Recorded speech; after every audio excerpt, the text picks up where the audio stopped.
I'm on my way back from staring at the new moon, and I said, let's create it instead of hate it. What's it? The change. The change is coming. It's already here, actually, as that North Node, South Node are in those. The North Node and the South Node are in mutable signs, right? So change is coming. Get more flexible with stepping out of the things that you are comfortable with and stepping into the things that you need to grow to, your future. And change isn't necessarily nice, right? And sometimes we get disrupted in our things, right?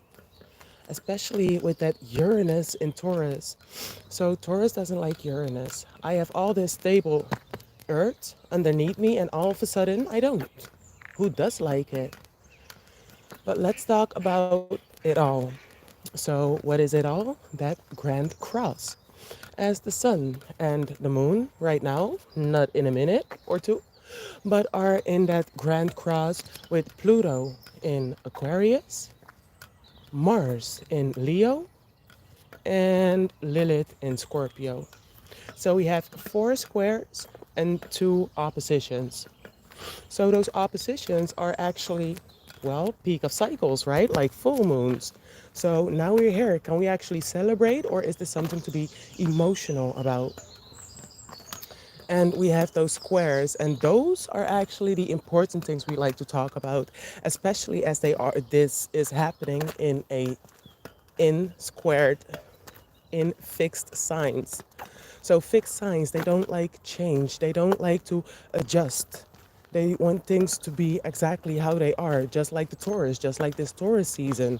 All our security, all these things we have been knowing, like the story I told on Instagram about my friend whose cat walked away. Wait a minute. Goedenavond. Hi. I have bunny teeth, but my friend whose cat walked away, he had a cat for 16 years, most of his adolescent life, almost half his life. And now he doesn't anymore. So he has all this time, he has all this space, all this beauty and this grace to spend on himself. And he's in London right now. So, but that's not the point. He he doesn't skip a beat, and we should not skip a beat either. Okay, like this is taken away. Good. What are you going to do with the time? What are you going to do with the energy? What are you going to do with the space? Go to London, create your business, do do whatever you need to do. In this opposition with Lilith and Scorpio. So Scorpio, our deepest, darkest desires.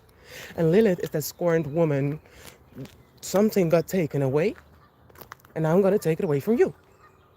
But maybe not as brutal as you did to me, because we have common sense, D.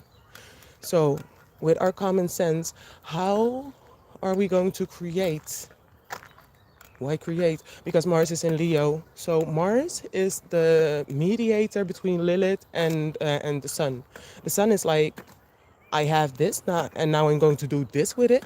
Like I said, with the Moon being exalted in Taurus too, so very close, and exalted. Okay, I have this emotion. I am triggered to do something, but are you going to make it beneficial, or are you going to make it detrimental?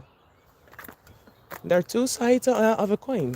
And if, of course your emotions are valid, but what are you going to do with it? I could be screaming over here right now, but they are already. Either way. So Sun in Taurus. What do I have? What am I going to do with it? Lilith in Scorpio. Slay! In a kinder way. And Mars in Leo. So Mars in Leo is about how you act, how you take action, about our aggression, also about our power, in an opposition with Pluto. But that's for the third time, so let's not talk about. We're going to talk about that in a bit. But Mars in Leo, and Leo is all about creating. It's all about taking risks, not like going on adventures and stuff.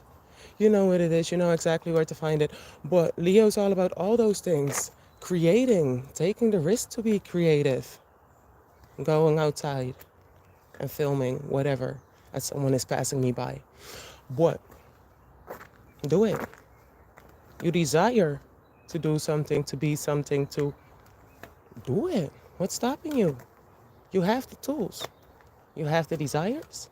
In an opposition with Pluto for the third time. Because Mars already entered Leo, then went into retrograde back. So again, that opposition with Pluto. And now it's in Leo again on 0 degrees, whatever. But it's treated, whatever. But talking about in an opposition with, and Pluto's also about power. Pluto's also about empowerment. Pluto's also about transforming, about healing. If it works, it works. If it works, it works. Whatever floats your boat.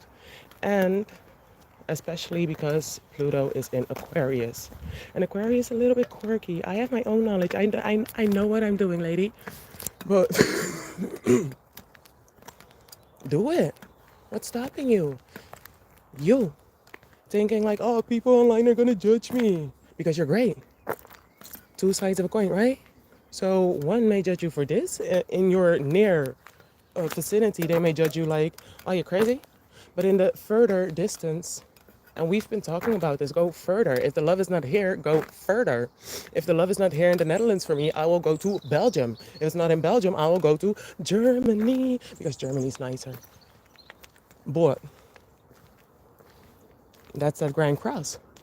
And those oppositions again. So what are you going to, are you actually going to transform yourself in that opposition with whatever you aspire to be in the future? As Aquarius, it's all about the future. It's all about your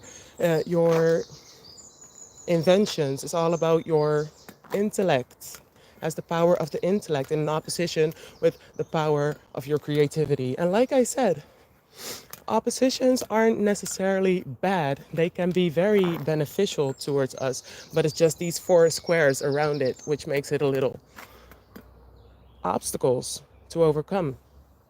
And like I said in the full video, that new moon on 7 degrees, Libra degree, go to your people, ask your people. Hey, I'm doing well, thank you. How are you doing? Happy new moon in Taurus and happy new week. But new moon in Taurus, 7 degrees, ask your people. I only mentioned my friend with the cat in London because I asked him, can you fix my wardrobe like Kanye did for Kim? But he's busy fixing his own wardrobe and having the greatest time of his life because he doesn't have a cat anymore. Have the greatest time of your life because you don't have the obligation to something else anymore. And that is actually the whole story of the Grand Cross. These oppositions aren't necessarily bad. And these squares aren't necessarily bad. You just have to have the heart, have the chest, be dedicated to the cause. Talk to you soon, talk to you later. If you want to ask any questions, I'm here.